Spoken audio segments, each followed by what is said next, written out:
On the back of that is our elective pathways. Those are your elective classes that you can choose. Now, a pathway is going to be 3 classes in one area. So if you know, hey, I'm really into auto mechanics, I really want to take that, I want to take all the classes that you have for that, then you can see transportation. If you're into automobiles and want to learn more, it's right there. These are the 3 classes I know I want to take those 3 to get that pathway. At the end of the pathway, there's a test, and if you complete it, then you're considered a pathway completer. Okay? Those are all the ones that are offered at East Hall. I want you to see these right here: cosmetology, hospitality, culinary arts. Those are offered at LCCA. We do not have those on our campus. Students have to fill out an application. They do a drawing for those classes. Those applications were due January 29th. They were sent to LCCA, and they do a drawing, and they let us know who they picked. Okay? We offer busing. It takes 2 class periods, and those students that are selected can go and they can do that. They will let the parents know. We usually find out about the same time you do. Okay? If you were selected. And then we can choose. If you get selected and you decide, I really don't want to do that, you can let us know. Okay? And then we also have our fine arts and modern languages or world languages. I'm sorry, I know I'm going kind of fast, but I wanted to give you all this information so you can have it. Go ahead. In your planning guide, this is new this year, on page 6. It's excellent. I wanted to give you the one that's already filled in just so you can kind of have an idea, but this is excellent in your planning guide on page 6. It has English language arts. It tells you exactly what's required for graduation. Math, what's required for graduation, science, social studies, health and personal fitness, your fine arts, electives, and your total credits. The top, it tells you everything that you need to graduate from a high school in Hall County, okay? Then you can fill it in yourself. So maybe what you have doesn't really fit that 5-year plan. So if you want to fill it in yourself, you can. You do not have to, but it's there, and it also lets you know the promotion requirements across the top. And I'll discuss that in just a few minutes, but those are the promotion requirements. All right? It's not like it was when I was in school. If you're a second-year student, you're not automatically a sophomore. If you're a third-year student, you're not automatically a junior. Your badge does not always match that year unless your credits do. So I'll talk to you about those in just a few moments. But that's the promotion requirements, but they are listed on this one form. It's a one-stop shop, pretty handy. So I wanted to make sure you knew that it was in there and what you could use it for. Okay? Okay, testing requirements. Your student, your class of 2020 student, is not required to pass or take the Georgia High School graduation test or the writing test. They do not have to do that. They are required to pass courses that are associated with an EOC. Those courses that are required for graduation, 9th grade Lit, American Lit, Econ, those classes have an EOC. Okay? They are not required to pass that EOC test, that end-of-course test. It counts 20% of their grade. They are required to pass that class. Okay? So their testing requirement is not a graduation test. It is passing those classes that have the EOC attached to it. Okay? They do not, again, have to pass those exams, but those exams are, the results of those exams are visible on their high school transcript. So they will be visible. You can see them if they make a 32 or if they make a 98. And so they're visible, and they calculate into their score, but they do not have to pass that test per se. They might need the test to pass the class, though. Most people do. Okay? Go ahead.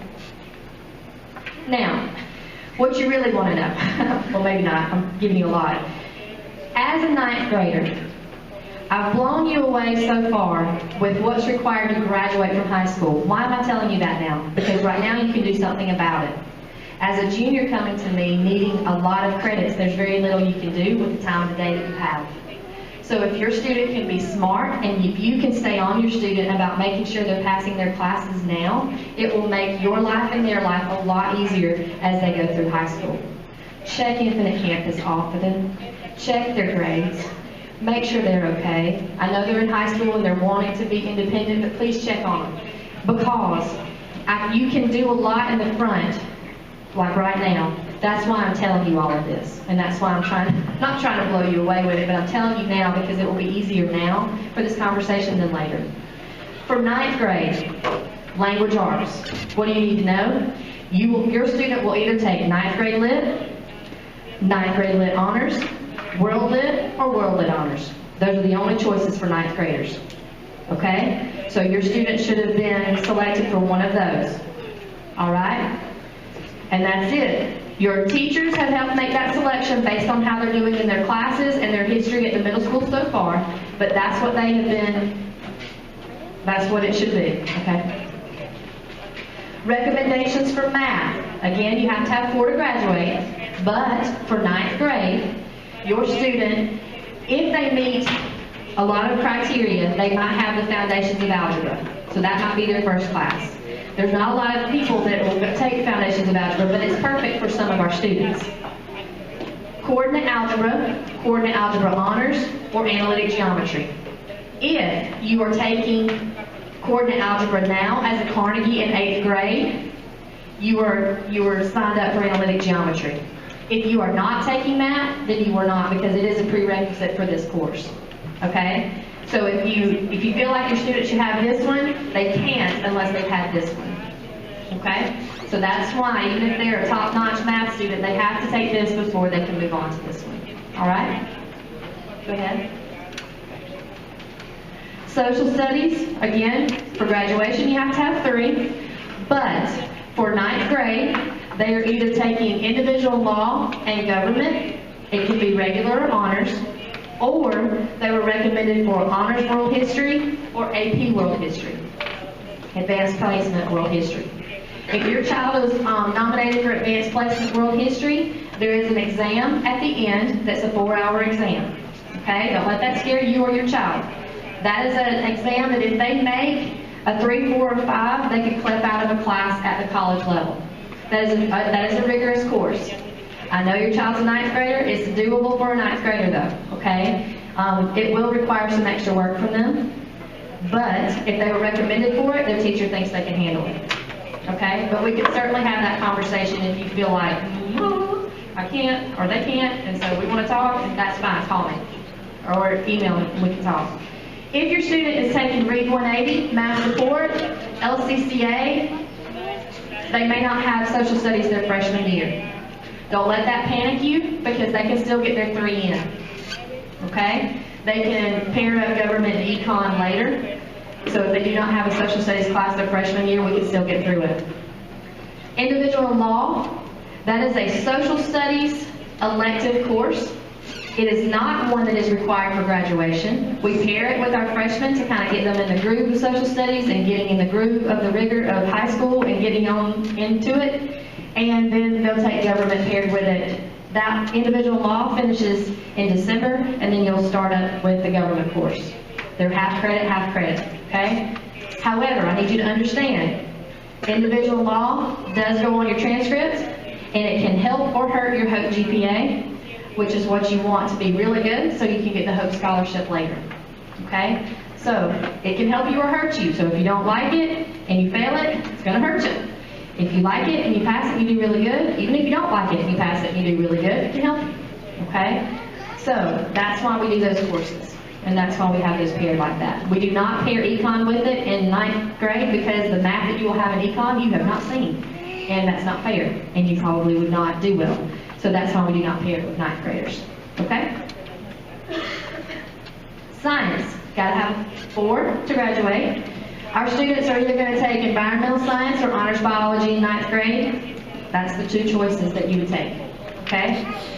If you were in physical science in 9th grade, or excuse me, in 8th grade, you probably were nominated for honors biology.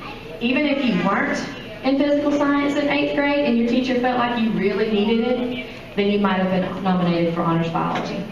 Okay, so it's teacher nomination. And again, if you feel uncomfortable with one of those, you can certainly talk to your counselor, or you can email me and talk to me, and I'll give my information a little bit later.